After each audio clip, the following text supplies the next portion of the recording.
Morning. एक बार फिर से आप सभी का दृष्टि एजुकेशन यूट्यूब चैनल पर हार्दिक अभिनंदन है, हार्दिक स्वागत है। Dear students and my dear friends, जैसा कि हम आपसे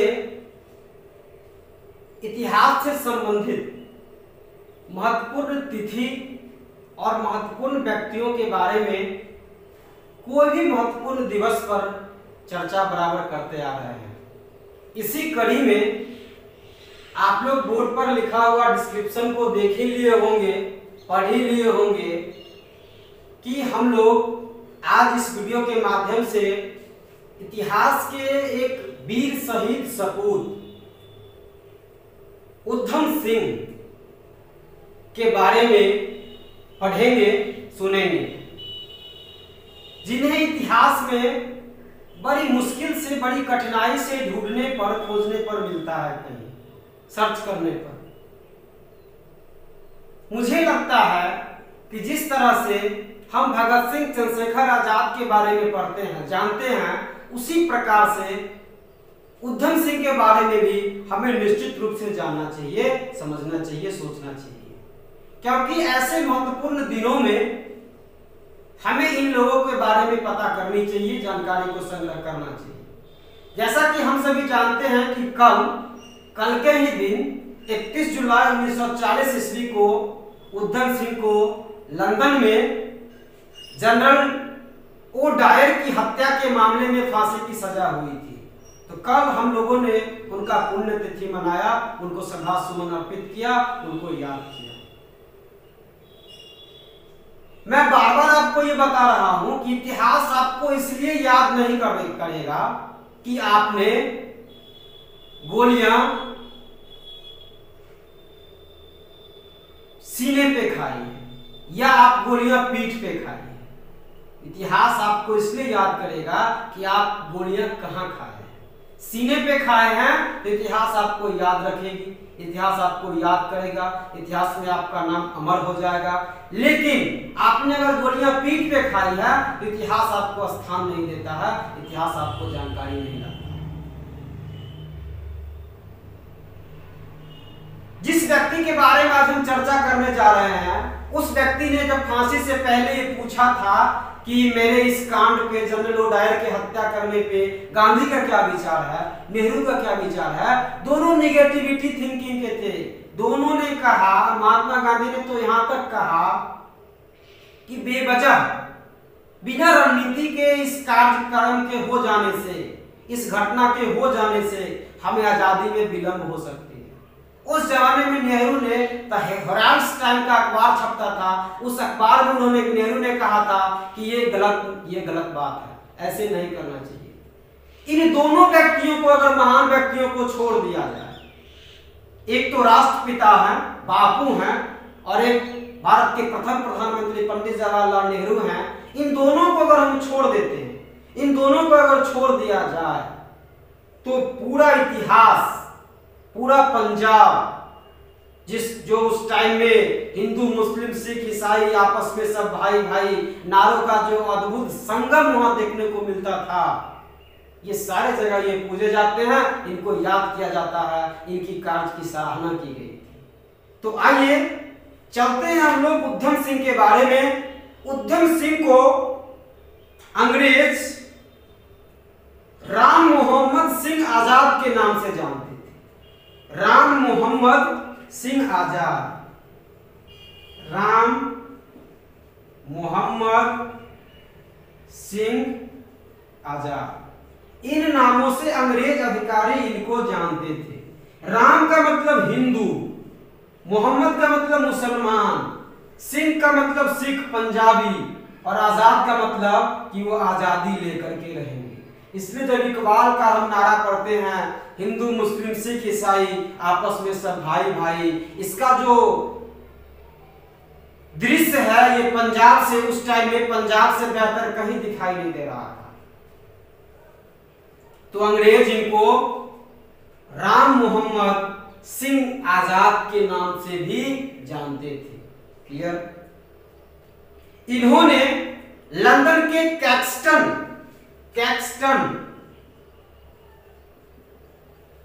कैक्सटन हॉल में जालियांवाला बाग हत्याकांड के लिए अंधाधुंध गोली चलाने के आदेश देने वाले जनरल ओ डायर को लंदन में जाकर गोली मार दी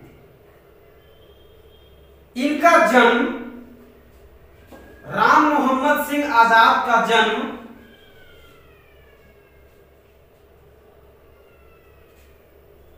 26 दिसंबर 1899 ईस्वी को पंजाब में होता है। क्लियर? जिसकी वर्तमान राजधानी चंडीगढ़ है। गरीबी बचपन में बीता, गरीब थे, गरीबी तो उस टाइम थी इंडिया में, तो ये भी गरीब परिवार में भी इनका जन्म हुआ और बचपन में ही माता का देहांत हो जाता है। माता इनको छोड़ करके चल बसती है। लेकिन इनके माता के दो संतान, एक का नाम मैं आपको दूंगा मुक्ता सिंह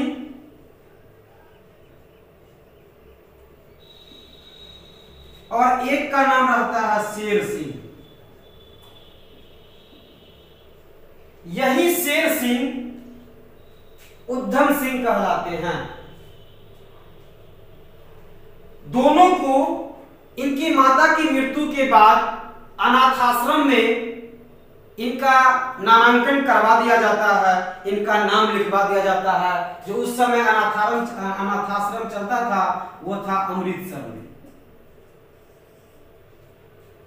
इन आश्रम में यहीं पर इस शेर सिंह का नाम चेंज करके उधम सिंह रख दिया गया। जब इनका नामांकन नाम अनाथ आश्रम में लिखाया जा रहा था, उस समय इसका नाम बदलकर शेर सिंह से उधम सिंह कर दिया गया। 1918 से 1919 होते होते 1999 होते होते ये 10th की परीक्षा पास कर ली। उस अनाथालय से इन्होंने 10वीं की परीक्षा 1980 से 1919 में कंप्लीट कर ली और आश्रम से जब 10वीं की परीक्षा इनकी उत्तीर्ण हो जाती है, ये पास कर जाते हैं, तो इनको वहां से छुट्टी मिल जाती है और ये अमृतसर चले जाते हैं।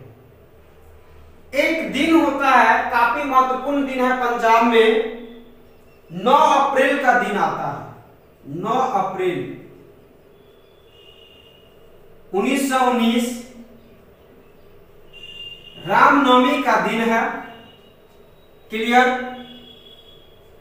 इस रामनवमी के दिन हिंदू मुस्लिम सिख ईसाई का उस टाइम पंजाब में गठबंधन था, एकता था। यात्राएं रामनवमी के अवसर पे भारत में जहां जहां भी हिंदू धर्म के मानने वाले लोग हैं, वहां अभी भी बड़े हर्षोल्लास के साथ मनाया जाता है रामनवमी के दिन। तो यात्रा निकाली जा रही थी। गाड़ी पर उस यात्रा के 2 नेतृत्वकर्ता, एक का नाम था सतपाल और एक था किचलू। सतपाल था हिंदू और किचलू था मुसलमान। ये दोनों उस यात्रा के भीड़ का नेतृत्व कर रहे थे और दोनों गाड़ी पर सवार थे। इसी बीच एक अपने लोगों ने, कहते हैं ना कि सब किराएदार हैं, घर बदलते रहते हैं, तो अपने में से ही एक व्यक्ति का नाम आता है इतिहास में। इतिहास इस व्यक्ति को याद करेगा गद्दारी के रूप में, चिचनबाजी के रूप में, जिनका नाम आता है हंसराज।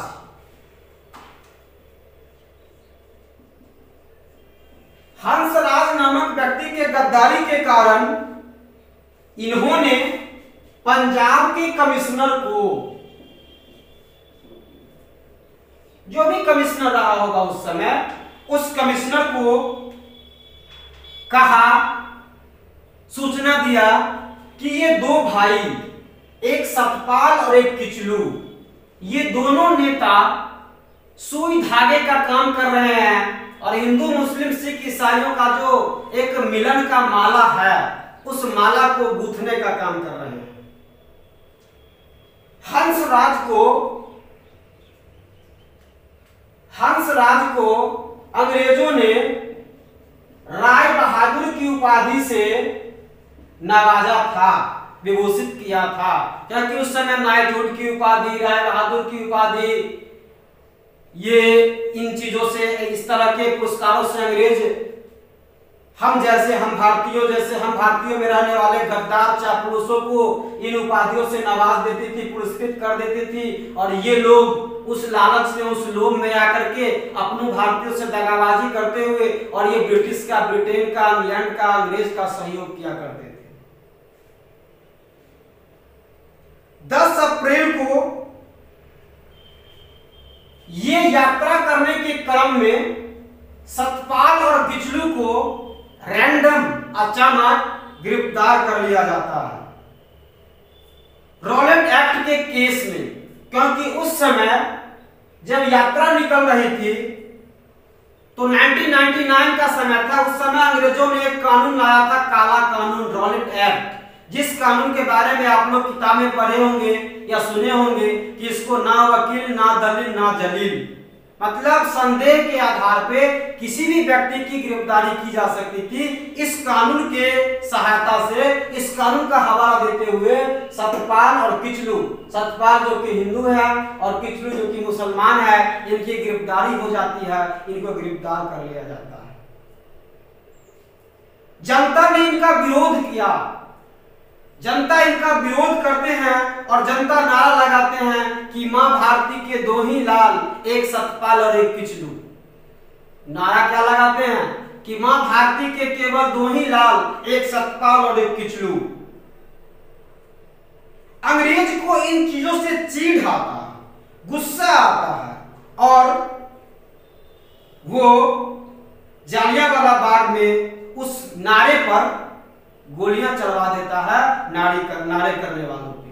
इस गोलियां चलाने से उस यात्रा के भीड़ में जो नारा लगाया जा रहा था, विरोध प्रदर्शन किया जा रहा था, उसमें 10 अंग्रेज अधिकारी भी, 10 अंग्रेज अफसर की भी मृत्यु हो जाती है। हम लोगों ने 10 इंग्लिश अंग्रेज अफसर को भी मारा। उस समय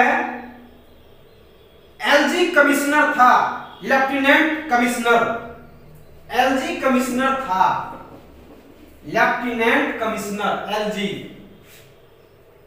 जो उस वहां का एलजी था, एलसी लेफ्टिनेंट कमिश्नर था, वो था Michael O'Dwyer. Michael O'Dwyer, Michael O'Dwyer को यह जिम्मेदारी दी गई, यह बताया गया कि अगर यहां अब किसी भी प्रकार का विद्रोह होता है या किसी प्रकार का घटना होता है तो इसकी जिम्मेदारी तुम्हारे ऊपर होगी। बेचारा माइकल ओ डायर से जब ये केस नहीं संभलता है तो वो एक व्यक्ति को, एक आदमी को बुलाता है जिसका नाम हो जाता है माइकल आर डायर।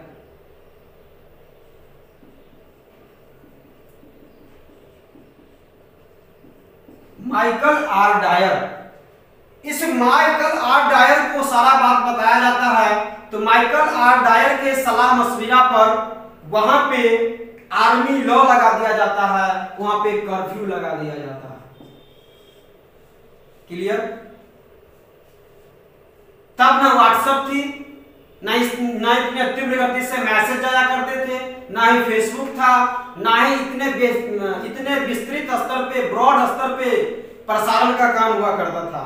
लेकिन लोगों को इस कानून के बारे में, इस कर्फ्यू के बारे में पता चल जाता है और वो सारे लोग 13 अप्रैल के दिन, वो दिन याद कीजिए, 13 अप्रैल के दिन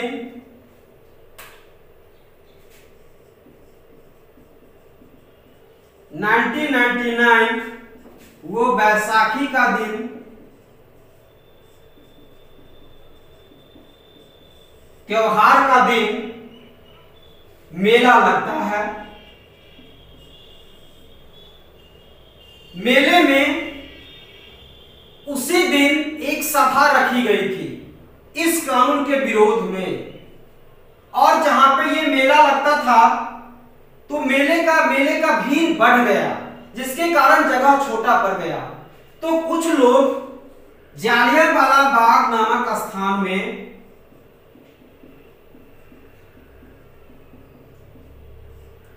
जालियांवाला बाग स्थान जो ये है, इस स्थान में मेला में भीड़ बढ़ जाने के कारण कुछ लोग इसमें आ जाते हैं। चूंकि यहां मीटिंग होनी है रॉलेट एक्ट के विरोध में, काला कानून के विरोध में, सतपाल किचलू के विरोध में, तो उस दिन क्रांतिकारी के साथ साथ एक जनसभा हो रही थी जो गिरफ्तारियों का विद्रोह कर रही थी। क्लियर?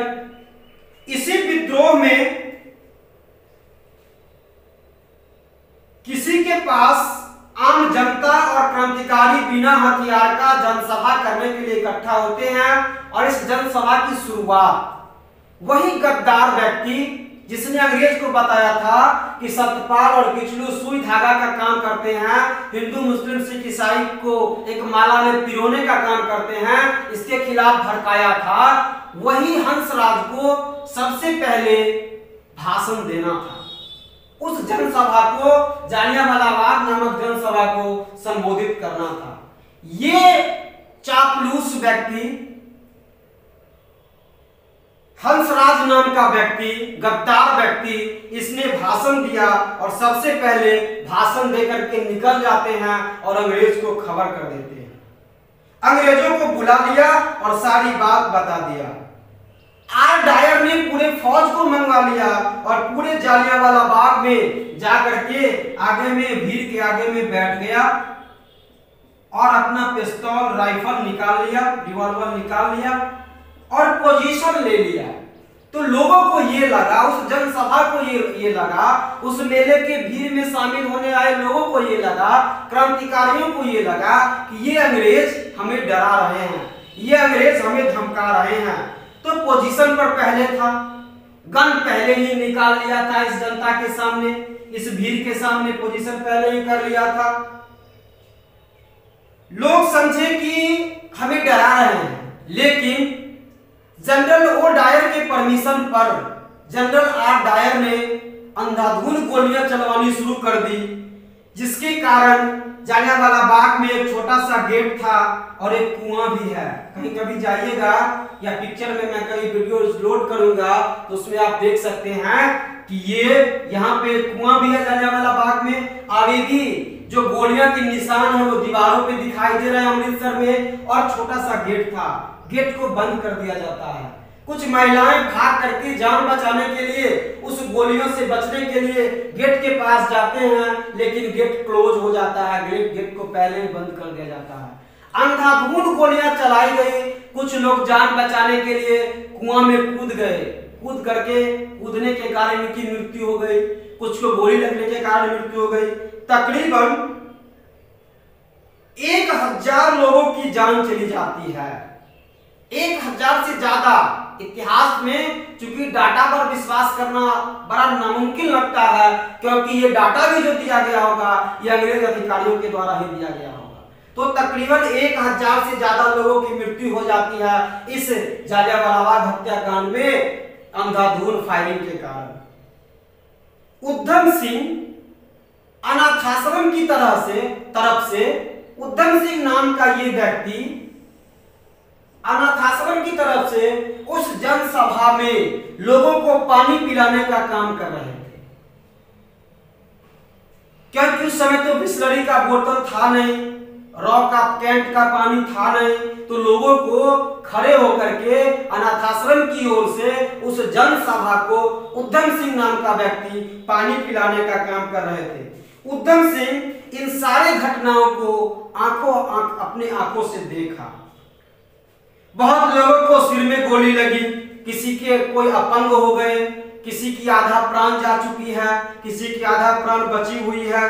शाम हुआ, जैसे ही शाम हुआ, इसी बीच कितना घिनौना काम अंग्रेज अधिकारी ने किया कि उसने पूरे शहर में कर्फ्यू लगा दिया। कर्फ्यू इसलिए लगा दिया कि इन गोलियों से जिन लोगों की मृत्यु हुई है उनके परिजनों को ये लाश नहीं दिए जाए और ये लाश सड़े। इतना घटिया गंदा काम अंग्रेजों की मानसिकता में था। तो कर्फ्यू लगा दिया जाता है। कुछ लोग मरे हुए हैं, कुछ लोग तड़प रहे हैं, कुछ लोग डरे हुए हैं, लेकिन इसी बीच ये पानी पिलाते हुए उस गोलियों के बौछार से एक बच्चे को बचाने के लिए, एक बच्चे को उठाने के लिए उधम सिंह जैसे ही नीचे की ओर झुकते हैं, इनके ऊपर से भीड़ में से 2-4-5 आदमी इनके शरीर के ऊपर गिर जाता है, जिनके कारण इनको गोली लगती है, लेकिन ये जिंदा बच जाते हैं। बच्चों को बचाने के प्रयास में जब इनकी आंख खुलती है तो चारों तरफ लाश ही लाश दिखाई देता है और सब कुछ देखकर इनको लगा कि मैं इसका बदला लूंगा। गलती आर डायर की नहीं मानी, गलती इसने ओ डायर को समझा, क्योंकि परमिशन, ऑथेंटिकेशन, आदेश, ऑर्डर ओ डायर ने दिया था। फिर विचारधारा क्रांतिकारी होती चली गई इन चीजों को देख करके। इसके बाद इन्होंने गदर पार्टी ज्वाइन कर ली और गदर पार्टी ज्वाइन करने के बाद ये गदर पार्टी इंटरनेशनल पर काम करता था। यूरोप में भी था, अमेरिका में इसका निर्माण हुआ था। 1930 में गदर पार्टी को ज्वाइन करता है ये। तो ये गदर पार्टी को ज्वाइन कर लिया और अमेरिका में अपने देश की जड़ों को फैलाने के लिए इंडियन जो अमेरिका में रह रहे थे या यूरोपियन कंट्रीज में रह रहे थे, वहां लोगों के साथ लोगों को जागृत करने के लिए, भारत में हो रहे अत्याचारों को बताने के लिए इन्होंने उस गदर पार्टी से, संगठन से काम करना शुरू किया। ये काम करना शुरू किया, उस जगह का नाम है सुनाम। ये सुनाम जगह आपका पंजाब में पड़ता है। सुनाम जगह से काम शुरू किया। मामा मामी के यहाँ जाके ये रहते हैं। मामा मामी चूंकि काफी दिनों के बाद उधम सिंह अपने मामा मामी के पास कहां सुनाम में जाते हैं, तो मामा मामी इस खुशी में लड्डू बांटते हैं। इस लड्डू बांटने के क्रम में आसपास के कुछ लोगों को लड्डू दिया जाता है। ये लड्डू गदर पार्टी का जो पर्चा था, उस पर्चा में बांध करके लपेट करके लड्डू दिया जाता था और इस पर लिखा हुआ था, सरफरोशी की तमन्ना अब हमारे दिल में है। इस चीज का ये स्लोगन लिखा हुआ था उस गदर पार्टी के पर्चे पर और इसी पर्चे में उधम सिंह के मामा मामी लड्डू लपेट करके लोगों को देते थे। जब इसकी सूचना, इसके बारे में जानकारी अंग्रेज को हुआ तो हवलदार वहां पर पहुंचता है, अंग्रेज पहुंच जाते हैं, अंग्रेज के पुलिस कर्मी पहुंच जाते हैं। तो वो पूछते हैं, उनको ये जानने की जिज्ञासा हुई कि आखिर किस खुशी में बिना परमिशन का लड्डू बांटा जा रहा है। तो इनको बताया गया कि इनका एक भगना है। माँ मम्मी के यहाँ जाते हैं तो इनका एक भगना उधम सिंह है, बहुत दिनों के बाद यहाँ आया है, इसलिए इनकी खुशी में हम लड्डू बांट रहे हैं। तो अंग्रेज अधिकारी को भी लड्डू दिया जाता है, हवलदार को भी। हवलदार भी लड्डू खाता है और उस लड्डू खाने के क्रम में उस पर्चे को पढ़ता है जिस पर्चे पे लिखा हुआ है, सरफरोशी की तमन्ना अब हमारे दिल में देखना है। ये पढ़ करके लोगों को, वहां के पुलिस अफसर को शॉट लगा कि ये तो गदर पार्टी है जो हमारे खिलाफ काम कर रही है। तो तब तक वहां पर भीड़ इकट्ठा हो गया था, भीड़ जुट गए थे अंग्रेज अफसर पहुंचने के साथ, सिपाही हवलदार पहुंचने के साथ। तो उस अफसर ने कहा उधम सिंह के से कि तुम्हें इस पर्चे को पढ़ के सुनाओ। तो उधम सिंह ने उस पर्चे को जोर जोर से पढ़ के सुनाया और लोगों के अंदर एक क्रांतिकारी, लोगों के अंदर एक देशभक्ति की भावना जगाई और अंत में जालियांवाला बाग हत्याकांड का याद दिलाया। और लास्ट लास्ट में नारा पढ़ते समय पर्चे पे जो भी लिखा हुआ था उसको लोगों के जनसभा को संबोधित करते हुए जोर जोर से पढ़ करके सुनाया और अंत में हवलदारों की भी जय कर दी, जिसके कारण जो हवलदार गए थे लड्डू खाने वो बेचारे खुश हो जाते हैं और कुछ ज्यादा एक्शन नहीं लेते हैं। तो उधम सिंह का यहाँ पे काम बन जाता है कि लोगों को यह समझाने में सफल हो जाते हैं। हंसराज के बारे में उधम सिंह लोगों को बताते हैं कि यह एक ऐसा व्यक्ति है गद्दार जो ऐसे ऐसे अमृतसर में किया और निहत्थे 1000 लोगों की जान कुर्बानियां चली गई। लोग का भीड़ बौखला जाता है, गुस्सा जाता है और हंसराज के घर को चारों तरफ से घेर लेता है। जो बंगला मिला हुआ था हंसराज को, चूंकि राय बहादुर की उपाधि से इसको नवाजा गया था, इसलिए लोग उसको घेर लेते। उधम सिंह को लगा कि ये भी भारतीय है और ये कुछ भारतीयों के लिए काम कर सकता है, इसीलिए उधम सिंह उसको बचा करके, चुरा करके, घर से निकाल करके, भगा करके, दौड़ते दौड़ते अमृतसर के जालियांवाला बाग हत्याकांड पर आता है और उनको सारी घटनाएं याद दिलाता है। हंसराज का शर्म के कारण, गद्दारी के शर्म के कारण सर झुक जाता है और अपनी पगड़ी उतारकर उधम सिंह के चरणों में वो रख देते हैं। उधम सिंह ने भी उसके पगड़ी को उसको गर्दन में लटका दिया। हंसराज की पगड़ी को उधम सिंह ने नहीं लिया और उसको घसीटते हुए, लातों से मारते हुए, लात मुक्कों से मारते हुए कुआं के पास ले गया और कुआं में लाशों को दिखाया। हंसराज लाख कहते रहे कि हमसे बहुत बड़ी भूल हो गई, हमसे बहुत बड़ी गलती हो गई, जान बचा लो, किसी तरह से जान बचा दो। लेकिन उधम सिंह मारते मारते दीवार के पास उनका सर फाड़ देता है, कुआं से टकरा करके उसकी जान ले लेती है और इस तरह से हंसराज नाम के व्यक्ति का कहानी खत्म हो जाता है। इसके बाद उधम सिंह अमेरिका जाते हैं क्योंकि लड़ाई लड़नी है, अंग्रेजों के खिलाफ अगर विद्रोह करना है तो इसके लिए पैसे चाहिए और इसके लिए पिस्तौल चाहिए, राइफल चाहिए, गन चाहिए, तोप चाहिए, अर्थात हथियार चाहिए। तो इन चीजों के लिए, इन चीजों को संगठित करने के लिए, नियोजित करने के लिए ये उधम सिंह अमेरिका जाते हैं पानी के जहाज से। और इसी क्रम में, अमेरिका में रहने के क्रम में 1924 से 1927 तक ये 3 साल अमेरिका में रहते हैं और बोलना, अंग्रेजी बोलना, कोट पहनना, सूट पहनना, कैसे व्यवहार करना है, कैसे मैनेजमेंट करना है, कैसे प्लानिंग करना है, ये सारा चीज सीख करके 1927 में 1927 में वो वापस इंडिया आ जाते हैं। इंडिया आ जाने के बाद अपने साथ वो छुपा करके कुछ हथियार भी ले आते हैं और जब हथियार को दिखाने के लिए शहीद आजम भगत सिंह को कहा जाता है, जो इनका मित्र बना। अमेरिका से जब ये आए तो भगत सिंह से इनकी मुलाकात होती है, उधम सिंह की इनसे दोस्ती होती है और भगत सिंह चूंकि शहीद आजम के नाम से जाने जाते थे तो उधम सिंह को भी कुछ जानकारी रहा होगा भगत सिंह के बारे में। तो भगत सिंह को वे सामान के बारे में, उस हथियार के बारे में एक जंगल में ले जा करके उस हथियार को निकाल करके जैसे ही दिखाने का प्रयास करता है, पुलिस वहां पहुंच जाता है। जनरल आर डायर के नेतृत्व में ही तो उधम सिंह ने वहां भगत सिंह को भगा दिया, वहां से भगत सिंह को भगा दिया और सामान पकड़ा जाता है। इसी बीच और उधम सिंह वहां से एक पिस्टल लेकर के, एक पिस्तौल लेकर के भाग जाता है। रास्ते में जो महिलाओं को उस टाइम में कहीं एक जगह से दूसरे जगह ले जाने का जो ये ट्रांसपोर्ट का साधन था, प्रोसेस था, वो था बग्घी। उस बग्घी में उस महिला से रिक्वेस्ट करके वो स्थान प्राप्त कर लेते हैं और उस बग्घी में बैठ करके वो अपने जान को बचा लेते हैं।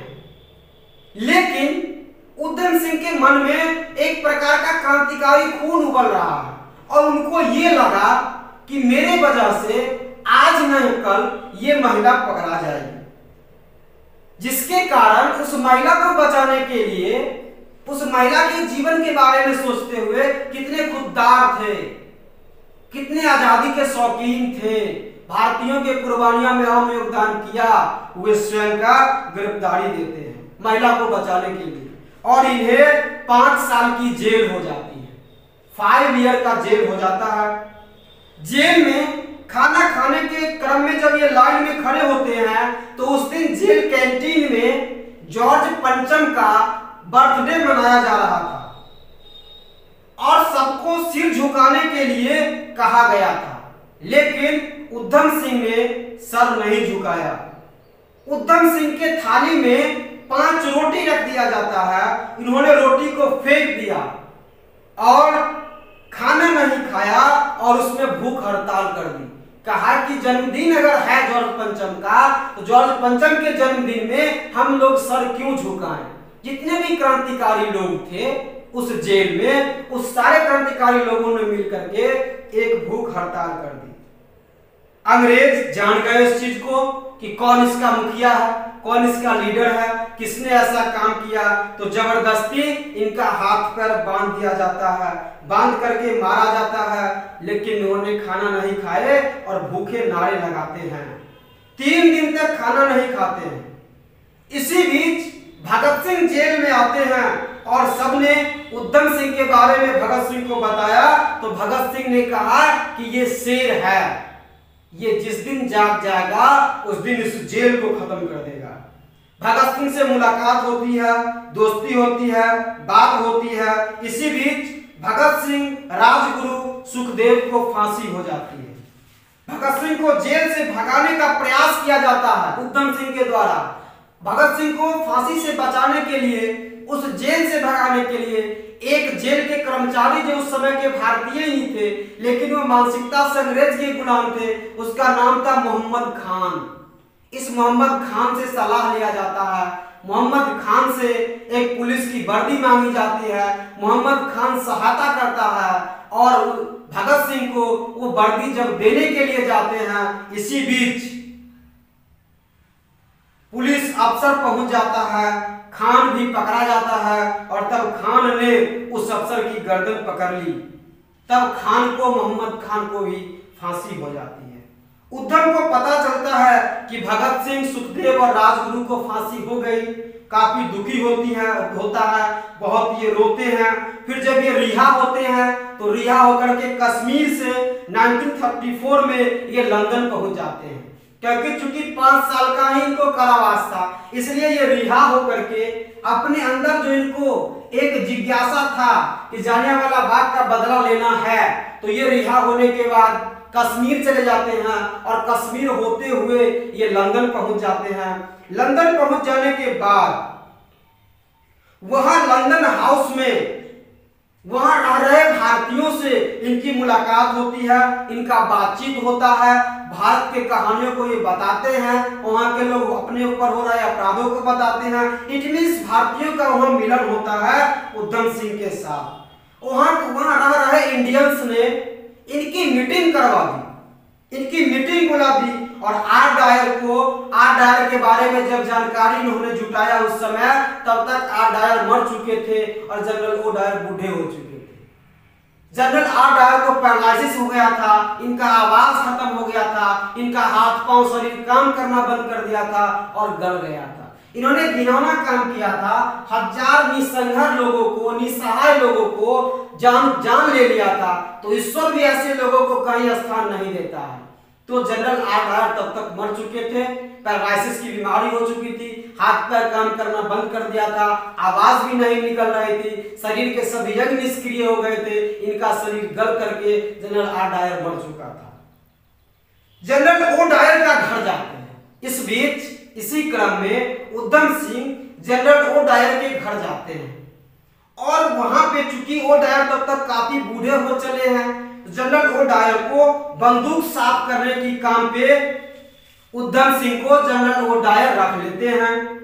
इंडियन हाउस में जाते हैं, तब तक 1940 का समय हो जाता है, ईस्वी सन 1914 हो जाता है। लिस्ट देखते हैं तो लिस्ट पे दिया हुआ है कि फलाने डेट को जनरल लॉर्ड डायर पार्लियामेंट को संबोधित करेंगे, इंग्लैंड के असेंबली को संबोधित करेंगे।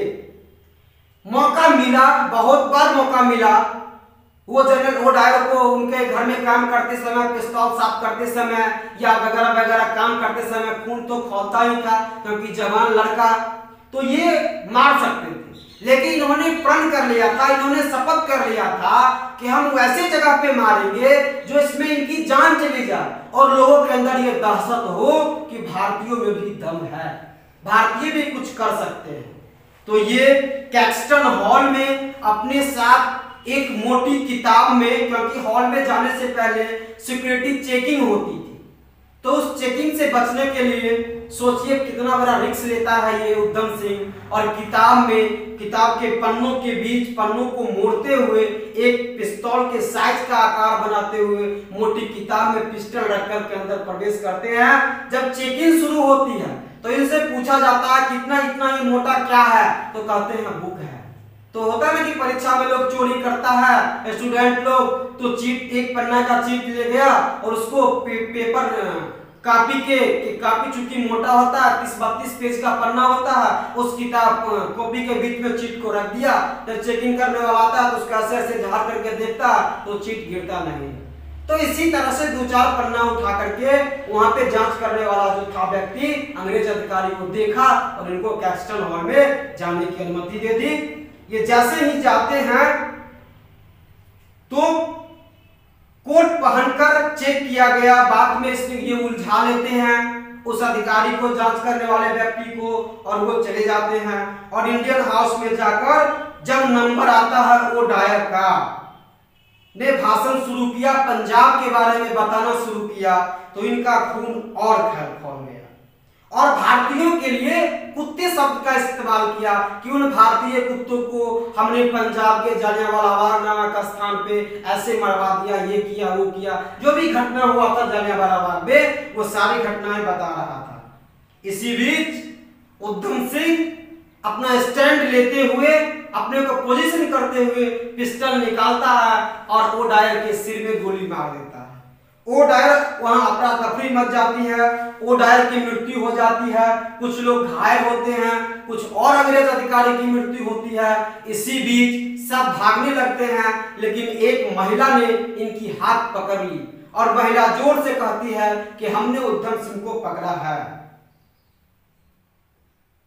तो जब इनसे पुलिस ने कहा, नाम पूछा, तो इन्होंने नाम कहा राम मोहम्मद सिंह आजाद। उधम सिंह नहीं कहा, इन्होंने कहा कि राम मोहम्मद सिंह आजाद। राम मतलब हिंदू, मोहम्मद मतलब मुसलमान, सिंह मतलब सिख और आजाद मतलब आजादी। जो हम आजादी चाह रहे हैं, हिंदू मुस्लिम सिख ईसाई, वो हम आजादी ले लेंगे। इन्होंने अपना राम मोहम्मद सिंह आजाद कहा। बहुत मारे, इनके पलकों को, आंख के पलकों को टेप से चिपका दिया गया, इनको नींद नहीं आने दिया गया, सोने नहीं दिया गया, इनके ऊपर लाख यातनाएं की गई। दोनों पलकों को कल्पना कीजिए कि उस व्यक्ति को जिसने वो डायर की हत्या की, उधम सिंह, पकड़ा जाने के बाद पकड़ा जाते हैं, गिरफ्तार हो जाते हैं, इनके आंखों के पलकों को टेप से ऐसे करके बंद करके सीधा कर दिया जाता है, यातनाएं दी जाती है, पीटा जाता है, मारा जाता है, लेकिन संगठन का केस नहीं खोला, ये संगठन का नाम नहीं बताया। केस हुआ, चार्जशीट हुआ, फांसी हो जाती है और फांसी हो जाने के बाद इनके स्पीच को दबा दिया जाता है। इन्होंने जो स्पीच दिया था उस स्पीच को दबा दिया जाता है। उस स्पीच में उधम सिंह ने उस सभा में उस अंग्रेज मारने के बाद सारे लोगों को बताता है, स्पीच देता है, उस स्पीच को दबा दिया जाता है। उस स्पीच में भी पुनरावृत्ति करते हुए, उसका बदला लेते हुए जनरल ओ डायर का, इसने डॉग, अंग्रेज डर्टी डॉग नामक शब्द का इस्तेमाल किया और उस समय के जो सॉलिसिटर जज थे उसके मुंह पर थूक दिया। 31 जुलाई 1940 को इसकी फांसी हो जाती है, इनकी मृत्यु हो जाती है, इनको फांसी दे दिया जाता है। इनकी अंतिम इच्छा होती है गुरु ग्रंथ की वो किताब पढ़ना। तो ये किताब को पढ़ते हैं और मुस्कुराते हुए, जब भी इनका आप तस्वीर देखते हैं, जब भी इनका पिक्चर देखते हैं तो हमेशा वे पिक्चर में मुस्कुराते हुए नजर आते हैं। तो मुस्कुराते मुस्कुराते ये फांसी के झूलों को उसी तरह चूमते हैं जिस तरह से भगत सिंह, राजगुरु और सुखदेव ने चूमा था। इनके फांसी के बाद इनके लाश को नहीं दी जाती है, इनकी राख तक नहीं दी जाती है। ऐसा घटिया हरकत अंग्रेज के द्वारा किया जाता है। 1997 में 1997 में मृत्यु हो जाती है। भाषण देते हैं, स्पीच देते हैं 1940 में, लेकिन इतने वर्षों तक इनके स्पीच को बाहर आने नहीं दिया गया।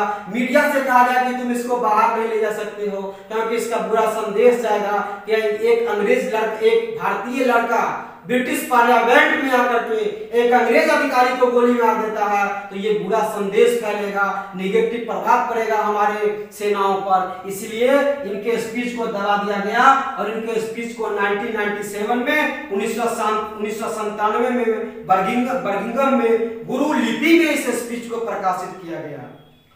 इस स्पीच को पढ़ करके इससे पहले 1974 में पंजाब के एक एमएलए जो कि अवशेष को मांगने के लिए जाते हैं, भारत में इसकी खबर होती है। तो उस समय जो प्रधानमंत्री थी इंदिरा गांधी, कांग्रेस की सरकार थी और जैल सिंह पहुंचकर पूरे आदर और सत्कार के साथ इनको श्रद्धांजलि सुमन अर्पित करते हैं। और इस तरह से हमारे जो वीर सपूत हैं, हमारे जो वीर सपूत थे उधम सिंह, इनकी कहानी इस तरह से समाप्त होती है। तो 1940 ईस्वी में इनकी 31 जुलाई के दिन 1940 में इसकी फांसी हो जाती है। इनके राख को पंजाब के सतलज नदी में प्रवाहित कर दिया जाता है और इसके बाद जाकर के लोगों के बीच ये एक प्रकार का संदेश गया। यहाँ के युवा क्रांतिकारियों के मन में एक विचारधारा का ज्वाला उत्पन्न हुआ कि जब उधम सिंह, भगत सिंह, राजगुरु, सुखदेव इतना कर सकते हैं, अपने जानों के लिए जानों की आहुति दे सकते हैं, तो हम लोगों को भी देना चाहिए। इन सारे चीजों से प्रभावित होकर के, इन सारे चीजों से उत्साहित होकर के लोगों ने और बढ़ चढ़ के आजादी की लड़ाई में भाग लिया और हमने एकता का परिचय देते हुए, संगठन की महत्व को समझते हुए लोगों को एकजुट करके 1947 में अंग्रेजों को यहाँ से भगाया और भारत को आजाद करवाया। तो हम प्रत्येक दिन जैसे ही कुछ महत्वपूर्ण दिन आते हैं, महत्वपूर्ण व्यक्तियों के बारे में आते हैं, वीर पुरुषों के बारे में आते हैं, वीर पुरुषों के दिन आते हैं, पुण्यतिथि आती है, जन्म तिथि आती है, कोई दिवस आता है, हम आपसे तुरंत इसलिए जुड़ते हैं कि आप इतिहास को जानिए। क्योंकि इन महत्वपूर्ण दिनों में, ऐसे दिनों में कल ही बीता है, तो ऐसे दिनों में 31 जुलाई कल का ही दिन बीता है, कोई जगह दिन भी नहीं हुआ है, तो ऐसे लोगों को हमें खोजना चाहिए, ऐसे लोगों को पढ़ना चाहिए। क्योंकि आजादी में इनका भी योगदान था। जब इन्होंने पूछा था फांसी मिलने की सजा के बाद कि गांधी जी इसके बारे में क्या कहते हैं, नेहरू जी का क्या विचार है, तो दोनों इनके काम से विपरीत चले जाते हैं, नेगेटिव विचार देते हैं। लेकिन पूरे पंजाब में, पूरे भारत में इनके शौर्य गाथा को याद किया जाता है, इनके शौर्य गाथा को पढ़ा जाता है, बच्चों को बताया जाता है। तो आप भी सुने, कितना अच्छा लगता है, ये कमेंट करके हमें बताइए और ज्यादा से ज्यादा शेयर कीजिए ताकि ऐसे वीडियोज, ऐसे ज्ञान आपको प्रायः मिलते नहीं हैं, तो आप ज्ञान भी बढ़ा सकते हैं, अपने इतिहास को जान भी सकते हैं। तो ठीक है, इतना ही पे हम अपने वाणी को विराम देते हैं और उन वीर सपूत, उन वीर जवान उधम सिंह को श्रद्धा सुमन अर्पित करते हुए उन्हें नमन करते हैं, उन्हें याद करते हैं। जय हिंद, जय Bharat. Thank you so much.